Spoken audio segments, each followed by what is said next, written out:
Hello viewers, এখন যে বিষয়টা নিয়ে কথা বলতে আসছি এটা হচ্ছে নাম পরিবর্তন। বাংলাদেশের একটা রূপ আগেও ছিল, এখনো আছে। শেখ হাসিনার আমলে ছিল নাম পরিবর্তন।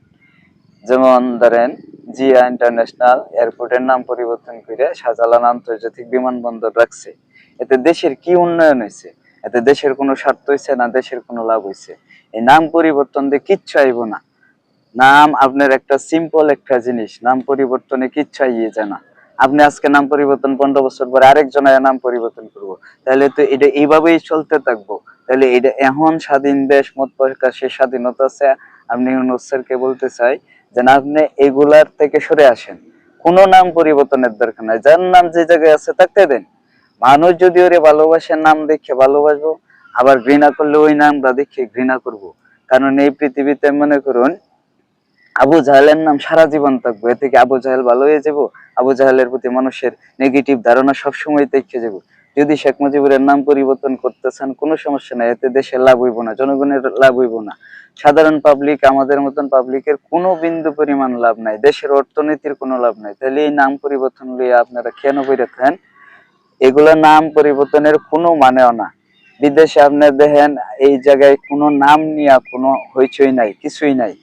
তার নাম একটা সিম্পল একটা জিনিস।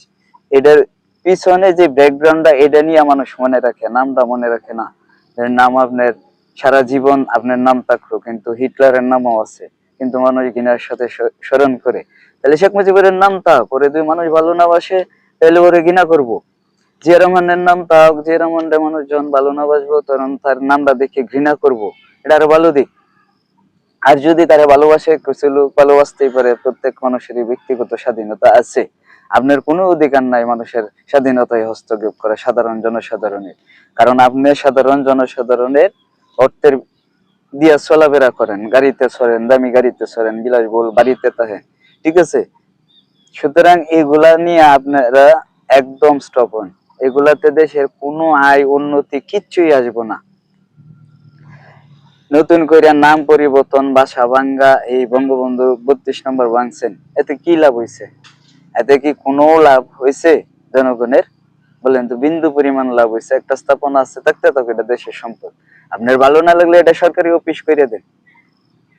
আপনার ভালো লাগছে না, এটা একটা জাদুঘর করে দেন, মানুষ দেখুক, ঠিক আছে? কি কি করছে আর পরিচিতি তুলে ধরেন, মানুষ ওদেরকে ঘৃণার চোখে দেখ। কিন্তু ভাঙ্গা ভাঙ্গিতে আপনি যাবেন কেন? আজকে আপনি বঙ্গবন্ধুর এই বাড়ি ভাঙছেন, কালকে তো আপনি জিয়া রহমান বাড়ি ভাঙবেন।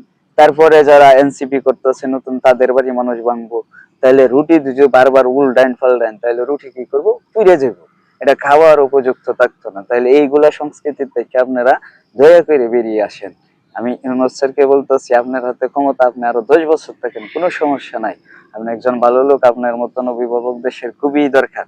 কিন্তু আপনার সাথে যারা আছে ওদেরকে আপনি কন্ট্রোল করেন।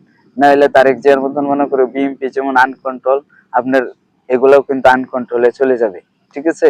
আপনি একটা সুযোগ পাইছেন, আপনার মেধা আছে, যথেষ্ট পরিচিতি আছে, বাহিরে পরিচিতি আছে।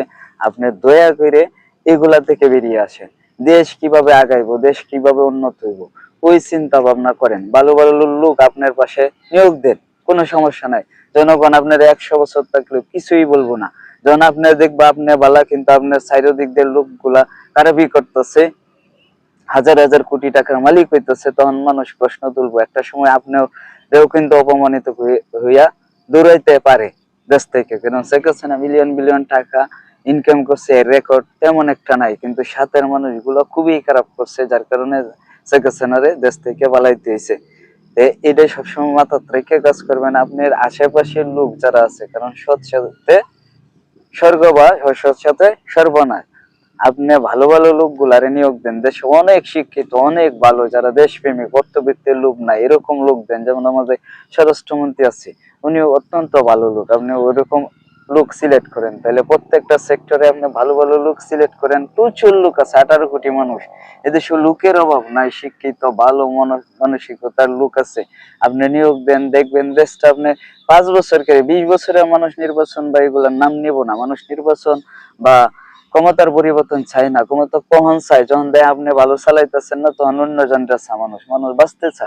কারণ সাধারণ পাবলিক বারবার হচ্ছে আপনাদের জন্য, তাও পরিবর্তন করে কিসের জন্য, যে দেহে বাইকটা নিয়ে পরিবর্তন। ও কিন্তু আপনারা যদি গিয়ে একই কাজ করেন আজকে 52, 53, 54 বছর ধরে, তাহলে তো আর কিচ্ছু করার নেই। আপনার মতন এরকম রাষ্ট্রনায়ক হয়তো আর আসবো না বাংলাদেশে।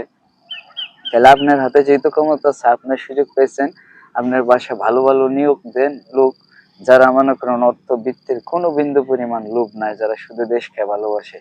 ওদেরকে তো আমরা যথেষ্ট পরিমাণ ট্যাক্স দিয়া ওদেরকে গাড়ি বাড়িয়ে দিতেছি, আপনার ট্যাক্সের টাকা দিয়ে আপনার বেতন পরিশোধ হইতেছে প্রতি মাসে লাখ টাকার উপরে। একজন মানুষ লাখ টাকা দিয়ে ভালো করে চলতে পারে, যেমন আমরা এই দেশে পাই 1 লাখ টাকা স্যালারি পাই, আমরা ফ্যামিলি ভালো করে চলে দেশে।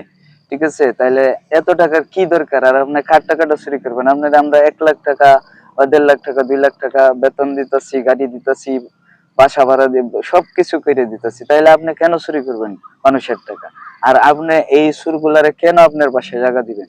এই সুরগুলা সব কয়টারে বাইরিয়া দৌড়াইবেন, আপনার পিছে জনগণ থাকবো। আর যদি আপনি সুর লইয়া সাইন বলে আপনি উপরে উঠবেন, জনগণ বাদ দেয়, তাহলে একদিন জনগণ আপনার বিরুদ্ধে কিন্তু দাঁড়াইবো, আপনি কিন্তু টিকতে পারবেন না। সুতরাং আপনার আশেপাশে যারা আছে, যারা ভালো আছে এরা রাখেন, আর নাইলে কুইজা নেন ভালো ভালো লোক।